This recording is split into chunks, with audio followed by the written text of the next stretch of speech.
But I still have my colleague Digvijay with me. Digvijay, now there's a lot of traction on this controversy on social media, and some are pointing out that if the English team could wear poppies on their official jersey, why not an army insignia on Dhoni's gloves? Well, the answer is pretty simple. The English team must have taken permission from the ICC. It's as simple as that. It's a simple procedural matter. I think the BCCI is the one and not MS Dhoni who should be answering this question, because they're the ones who supply the kit to the Indian team what to wear. Let's face it, individual players have individual sponsors. Virat Kohli is sponsored by a leading footwear brand, but wears a different brand when he's playing for India. So this is a simple matter of the BCCI writing to the ICC and saying, you know what, this is MS Dhoni. He is a lieutenant colonel with the Indian Army, and this is his way of, showing tribute and, playing for his country and for his troops. That's all it needed. If you see the ICC's response as well, it's not over the top. They've simply told the BCCI that, can we request you to ask MS Dhoni not to wear this badge?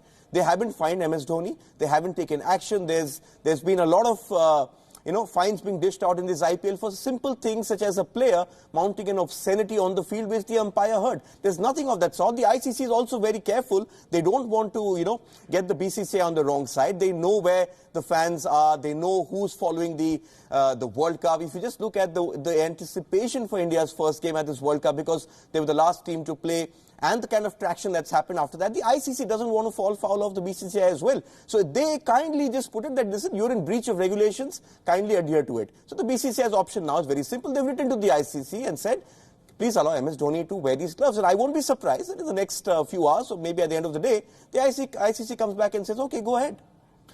All right, on that note, Digvijay, we'll keep coming back to you for more of this developing story, and we'll keep updating you, the WION viewer, as we go forward. On that note, Digvijay, thank you for that update. Appreciate it.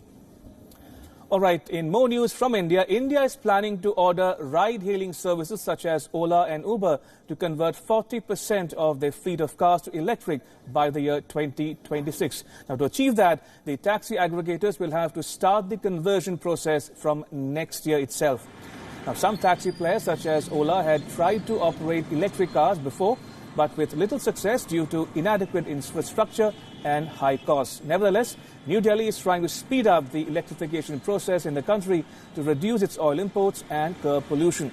The Indian think tank Niti Aayog is largely working with 4 ministries on the EV policy. They are the ministries of road transport, power, renewable energy and steel. And here are some of the recommendations that have been made by those ministries. Now, from 2026, all new cars sold for commercial purposes should be electric, which of course applies to Uber and Ola as well. Now, while motorcycles and scooters that are used for commercial purposes need to go electric from 2023, this includes the bikes or vehicles that food delivery services or e-commerce companies use, for instance. And not just for commercial purposes, recommendations have also been made for having electric motorbikes, scooters for private use and electric rickshaws within the next 6 to 8 years. The committee has also suggested a plan to gradually introduce electric buses in Indian cities. The goal is 30% electrification by 2026.